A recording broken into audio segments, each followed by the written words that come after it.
encontro, esse derradeiro, esse para finalizar o Estatuto dos Servidores Públicos Civis de Minas Gerais. Olha só.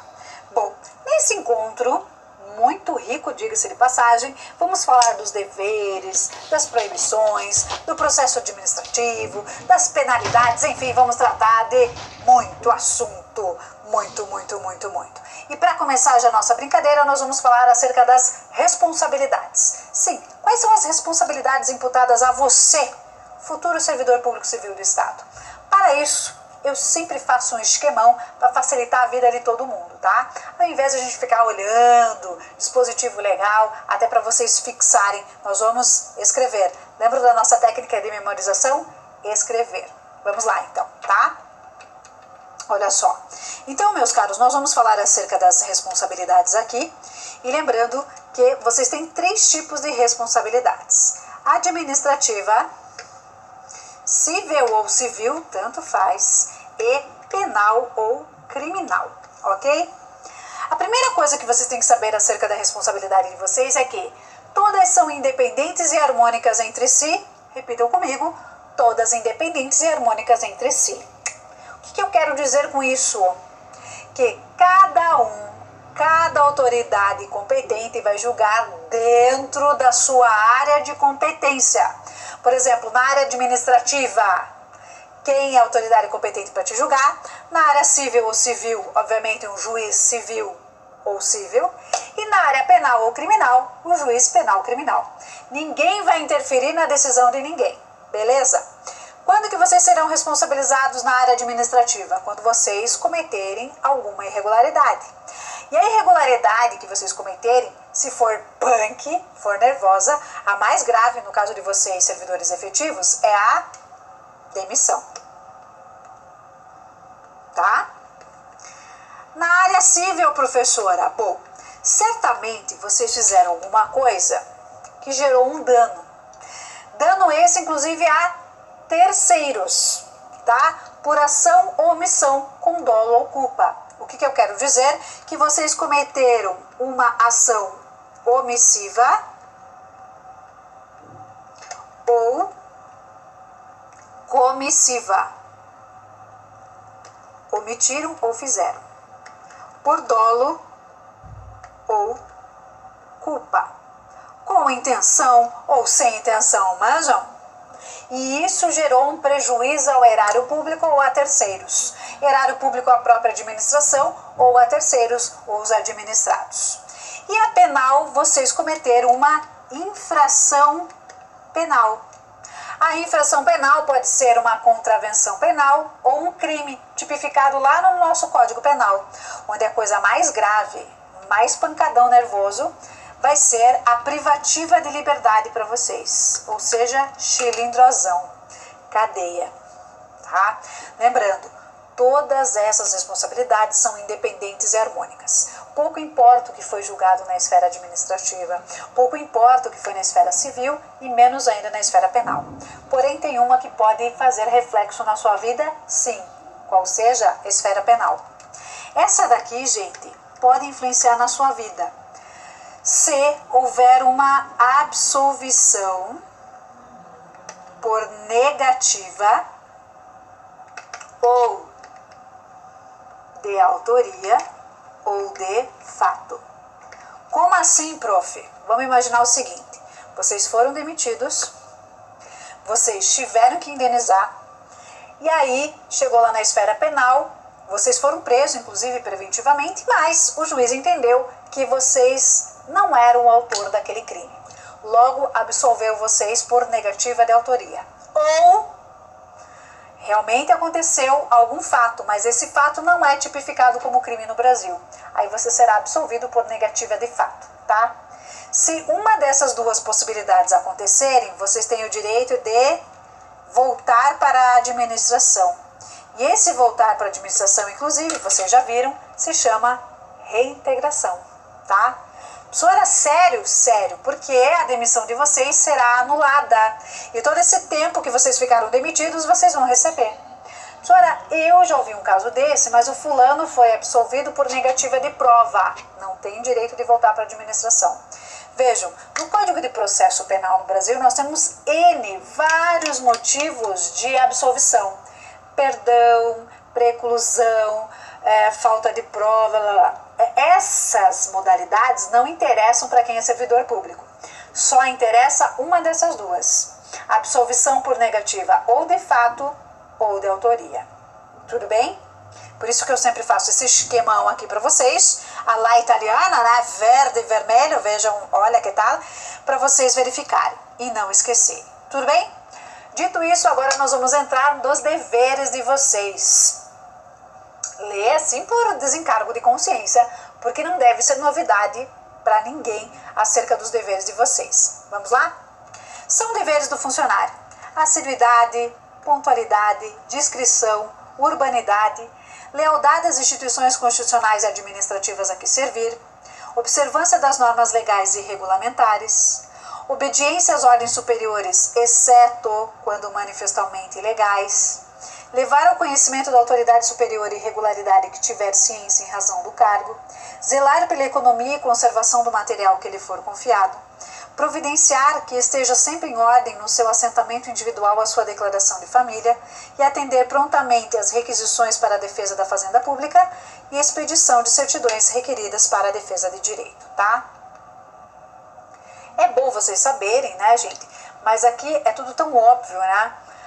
Mas vamos imaginar que em prova, eu sempre digo para os candidatos o seguinte, gente: em prova de concurso, nós temos 3 tipos de pergunta, de questionamento: as fáceis, as medianas e as mais complexas. Fácil, tipo deveres, não ficou fácil só para você, ficou fácil para todos os outros candidatos.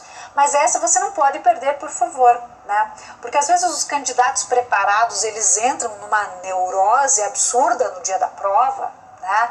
Que de repente perdem uma questão fácil dessa, tá? Lembrando, é tipo vestibular: se tá fácil para você, tá fácil para todo mundo. O que classifica um candidato em concurso público são as questões mais complexas, aquela que exige um maior conhecimento do candidato. Então, reitero, não podem perder uma questão fácil. Das proibições, importante também: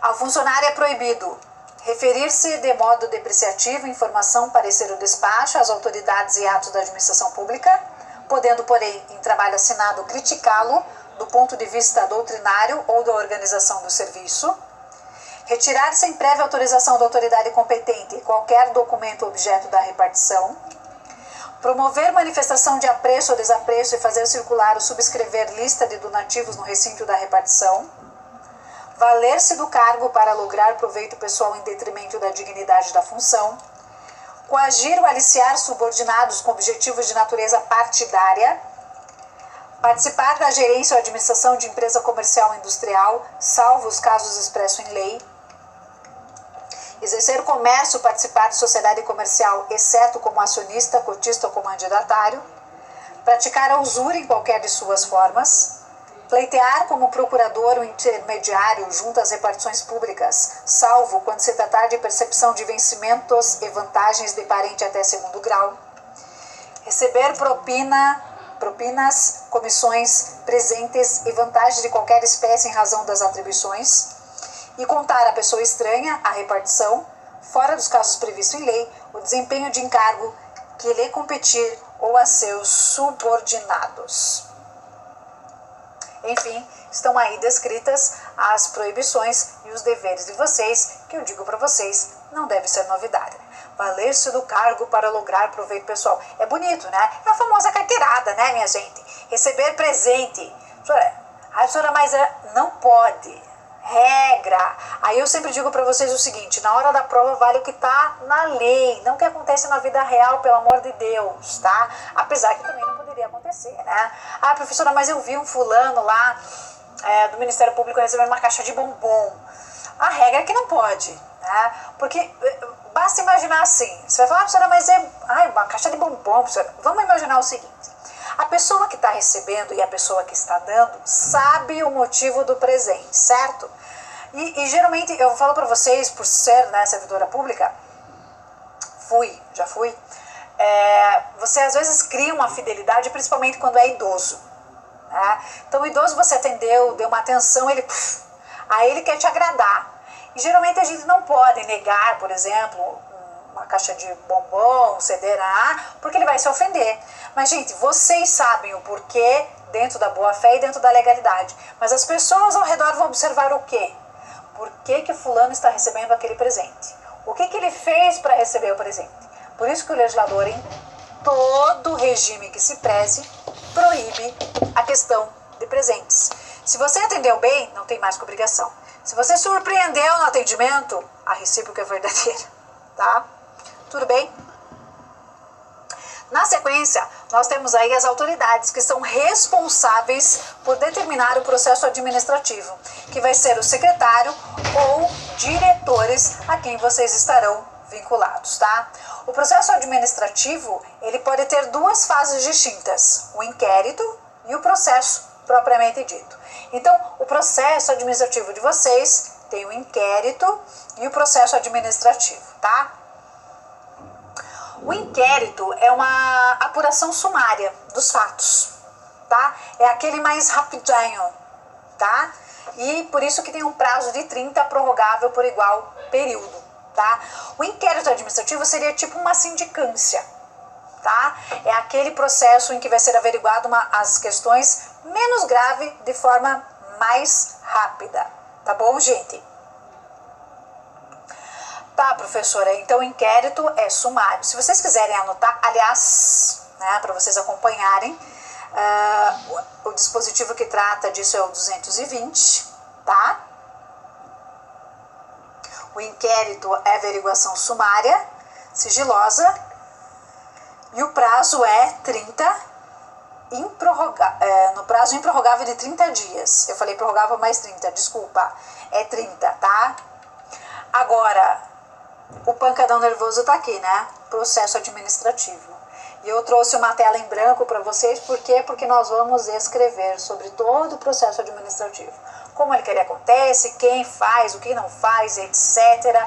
E principalmente a questão de prazos, tá? Então, meus caros, lembram da nossa técnica de memorização, de escrever? Nós vamos tratar desta técnica lá em processo, tá? Senhora, mas você está falando de processo e nem falou das penalidades? Pois bem, eu estou na sequência aí da legislação de vocês. As penalidades estão logo na sequência, tá?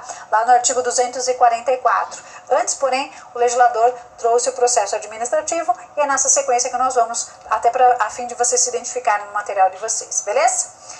Se identificando ou não, vamos ter que escrever, quem quiser, obviamente, né? Então, sobre o processo administrativo, tá? Primeiro será efetivado, gente, uma comissão com 3 servidores estáveis. Lembrando, no mínimo, esses servidores têm 3 anos de casa. Dentre esses 3 servidores, um vai ser o presidente. E esse presidente vai designar, inclusive, um secretário. Tá? A partir do momento que foi constituída essa comissão tem que iniciar os trabalhos em 3 dias. E esse processo por essa comissão deve ser concluído, conclusão, 60 dias. Deixa eu arrumar aqui. Tá? Salvo motivo de força maior, pode ser prorrogado por mais 30. Então vamos lá, gente. Vejam a diferença de um processo administrativo de um inquérito administrativo. Sumário, sigiloso, 30 dias improrrogáveis. Processo administrativo será efetivada por uma comissão. Comissão essa composta por 3 servidores. Servidores estes todos estáveis. Vai ser nomeado o presidente e o presidente já de cara vai designar um secretário, tá? Aí, meus caros, vai começar a instrução. Professora, o que é instrução?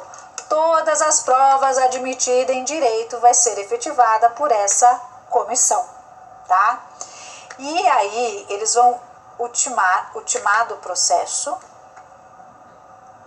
em 48 horas, vão citar o acusado, é o nome, para apresentar defesa em 10 dias.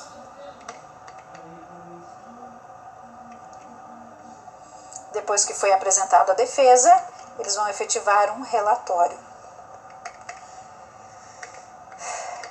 10 dias. Encaminhar para a autoridade. Gente, eu estou escrevendo tudo, mas eu já vou explicar para vocês, tá? Encaminhar para a autoridade competente em 15 dias. E vai sair a publicação no Diário Oficial em 8 dias. Já vou explicar tudo a loucurada que eu escrevi aqui. Não se preocupem, por favor, tá? Vamos lá então, gente. Então, o processo administrativo vai ser efetivado por uma comissão. Comissão essa composta por 3 servidores estáveis, dentre os quais um já vai ser indicado como presidente. O presidente vai designar um secretário, aí eles têm 3 dias para iniciar os trabalhos, tá? Lembrando que todo esse processo administrativo, o legislador deu um prazo de 60 dias para a conclusão. Por motivo de força maior, poderá ser prorrogado por mais 30 dias. Aí, gente, a partir do momento que eles começam os trabalhos, vai ter a instrução. A instrução é inquirir testemunhas, provas, se for o caso de prova testemunhal, pericial, entenderam? Então, isso é instrução. Todas as provas admitidas em direito. A partir do momento que eles ouviram todas as pessoas, eles vão ter que ultimar esse processo, ou seja, finalizar, né, esse procedimento em 48 horas. Aí eles vão citar o acusado. O acusado vai apresentar uma defesa em 10 dias. Tudo bem? Apresentada ou não a defesa, volta para a mão da comissão e a comissão vai fazer um relatório. Porque lembrando, a comissão não tem poder de julgamento, hein? Autoridade competente. Não tem poder de julgamento. Aí eles vão efetivar no relatório, há ou não indícios de autoria e materialidade, e vão encaminhar para a autoridade competente em 15 dias. Chegou na mão da autoridade competente, decidindo pela demissão, por exemplo, será publicado em Diário Oficial em 8 dias. Vocês entenderam? Porque todo mundo complica processo administrativo, eu não sei porquê, gente. Vamos combinar? Faz de um bicho de 7 cabeças em processo administrativo. Eu não acho problema nenhum. Geralmente, quando as questões tratam de processo, é geralmente sobre os prazos. Que, aliás, para reiterar o que eu estou falando, eu vou trazer uma questão nesse sentido, tá? Não tem que pirar o cabeção. E por isso que eu faço dessa forma escrita, sucinta, para não ficar pirando. Não. Simplicidade, dinamismo é que vocês precisam nessa hora de estudo, tá bom? Aí, gente, chegou na autoridade competente, ok? Foi publicado em 8 dias. Aí, nós temos a revisão. A revisão cabe ao governador. E o governador tem 20 dias para decidir. A revisão, gente, é o seguinte.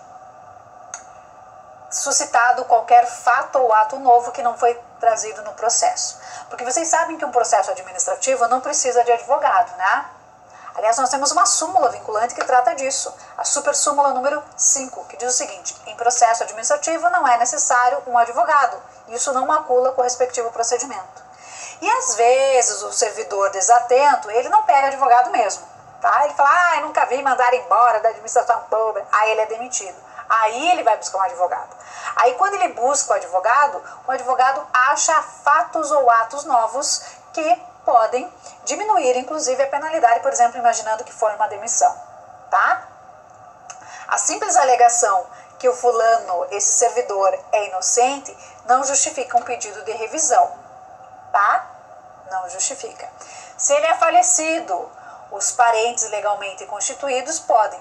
Mas se ele já morreu, às vezes as pessoas querem limpar o nome da pessoa, tá? Esse é o processo administrativo, minha gente. Alguma dúvida? Bom, na sequência, nós vamos para as penalidades. Vejam quais são. São penas disciplinares: repreensão, multa, suspensão, destituição de função, demissão ou demissão a bem do serviço público. Achei loucura essa demissão a bem do serviço público, tá? Vamos a elas. Claro que a gente vai da mais branda para mais grave, né? Então, partindo da repreensão, mais ou menos aqui, até a demissão a bem do serviço público, tá? A pena da repreensão. A repreensão será por escrito, sim, em caso de alguma falta ou descumprimento dos deveres. Por isso os deveres são importantes, tá? Agora, professora, ele definitivamente não cumpriu aquele dever, ou seja, ele agiu com má fé, fez propositadamente, com dolo. Aí a pena será de suspensão. Tá bom, gente? Então a repreensão é tipo uma advertência, porque inclusive será por escrito. Quando será aplicada a pena de suspensão? Suspensão é o famoso gancho. O famoso dias que você ficar de suspensão vai ter desconto do dia não trabalhado.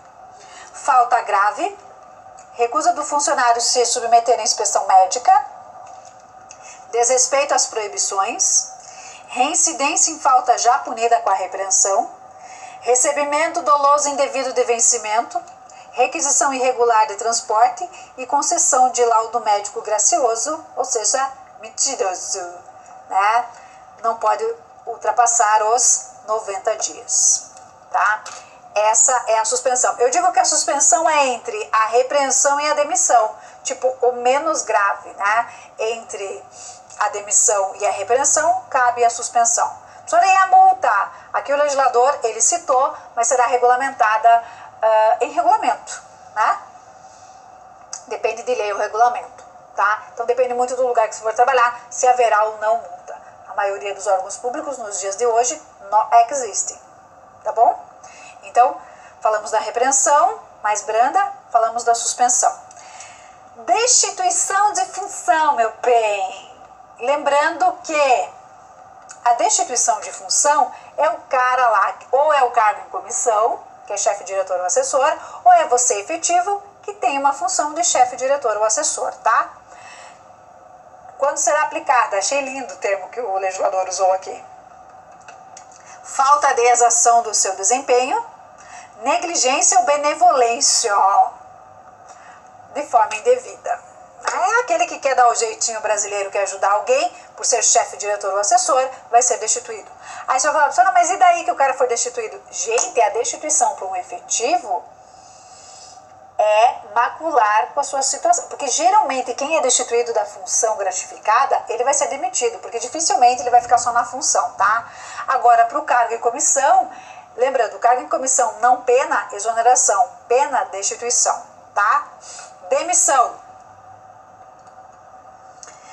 Será aplicada a demissão ao servidor que acumular ilegalmente cargo ou função, lembrando que a regra é vedada, incorrer em abandono de cargo, aplicar indevidamente dinheiro público, exercer a advocacia administrativa, receberem avaliação periódica de desempenho, 2 conceitos sucessivos de desempenho satisfatório, 3 conceitos interpolados de desempenho satisfatório em 5 avaliações, ou 4 conceitos interpolados de desempenho satisfatório em 10 avaliações. Pelo amor de Deus, né?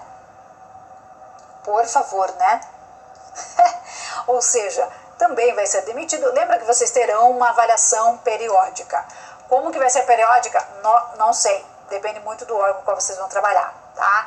Aí, tendo como insatisfatório, conforme a conceituação e o número delas, vocês poderão ser demitidos, tá?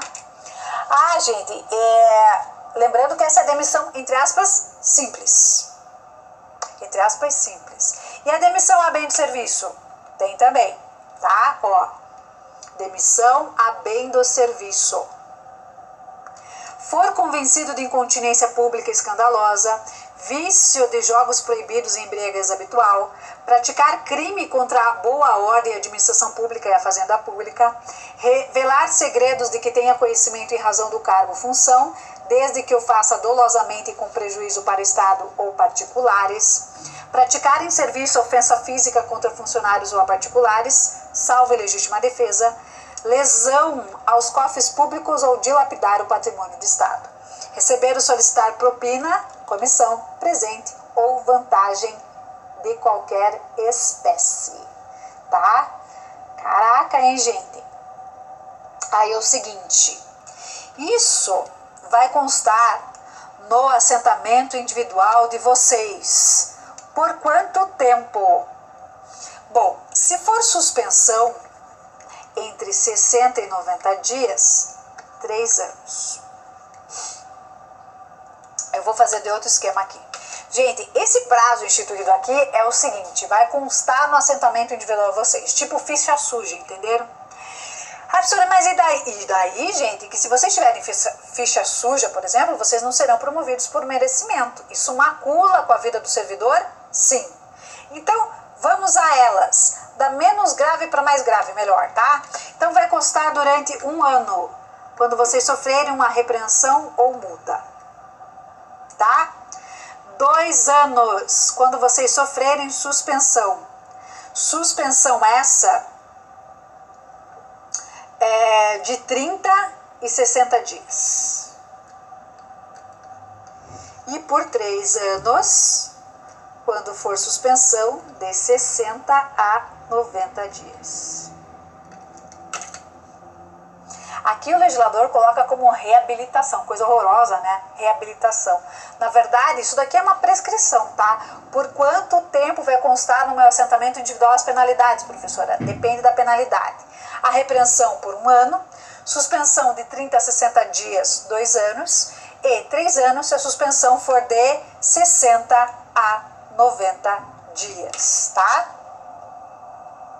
Temos também a possibilidade de cassação por decreto da aposentadoria ou disponibilidade. Só deixa eu falar o seguinte, aqui o legislador não trouxe a demissão, mas a demissão é de 5 anos. E por isso que demissão é pena, diferentemente de exoneração.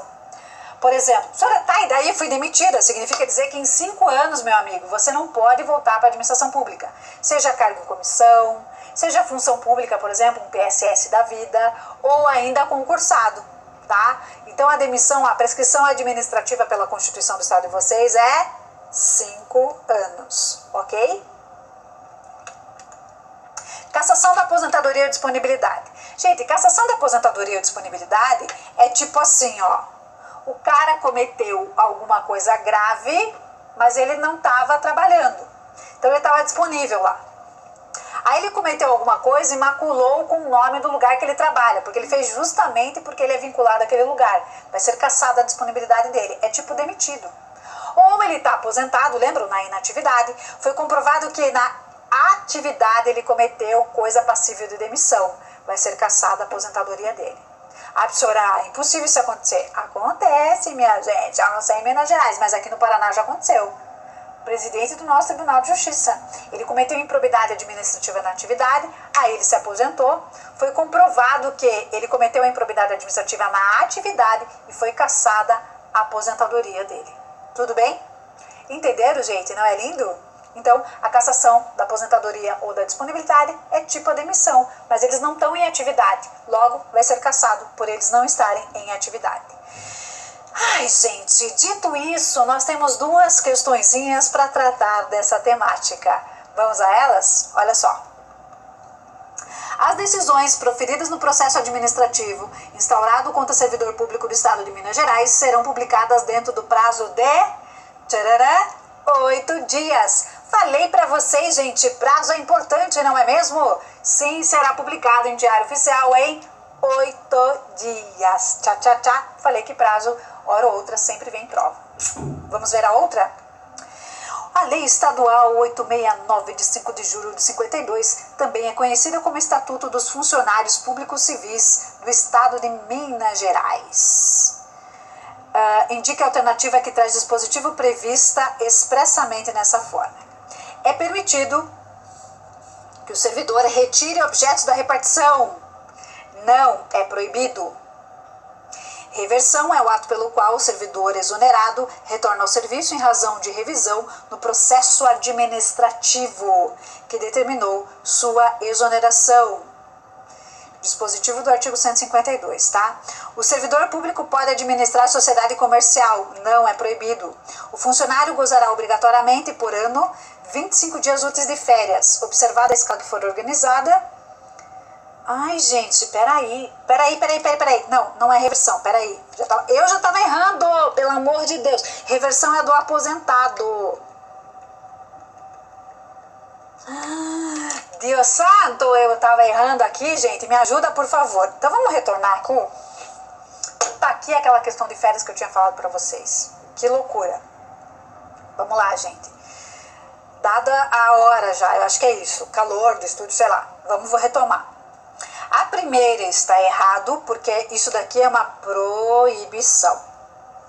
Letra B está errado, porque lembram que reversão é retirar alguém que estava na inatividade para a atividade. Lembrando que a palavra-chave da reversão é aposentadoria, pelo amor de Deus, me desculpe o erro, mas é bom aí que vocês não vão esquecer mais. O servidor público não pode, gente, a regra é que servidor público não pode ter atos de comércio, exceto na qualidade de acionista, cotista ou comandatário, ou seja, ele não tem poder de gestão. Então o servidor pode ter ações da Petrobras? Pode, por exemplo. Pode ter ações da Vale? Pode, porque ele não tem poder de gestão, ele só tem ações. Por isso que aqui é não pode, né? Porque ele não pode administrar, tá? E por fim, gente, por favor, eu pensei que não tinha trazido essa questão. O funcionário gozará obrigatoriamente por 25 dias úteis de férias, observada a escala que for organizada de acordo com a conveniência do serviço, não sendo permitida a acumulação de férias. Essa informação está absolutamente certa, dispositivo do artigo 152, tá?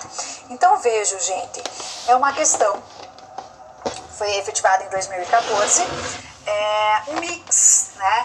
Trouxe modalidade de provimento de cargo, trouxe proibições, trouxe uma confusão de proibição com dever e, por fim, trouxe o direito de férias, que foi uma peculiaridade que eu chamei a atenção no encontro falando sobre férias, acerca dos 25 dias úteis, tá? Foi essa questão que foi bastante polemizada após publicação do gabarito provisório e, obviamente, a banca manteve como o definitivo e, sem medo de ser feliz, está correta, dada a peculiaridade dos 25 dias úteis de férias. Tudo bem, gente? Agora sim, com tranquilidade, finalizo esse encontro, finalizando na íntegra, efetivamente, esse estatuto, que confesso para vocês, depois do estado da Paraíba, esse foi o mais complexo, dado a legislação ser antiga muito antiga, né? Antiga e ficar remetendo toda hora à Constituição do Estado de vocês. Nesse medo de ser feliz, eu sou uma amante do direito público, não tenho problema nenhum nessa legislação. Eu só peço a gentileza de vocês, sempre dar o like que possível na nossa aula. Tem alguma dúvida, persistiu, todos os meus materiais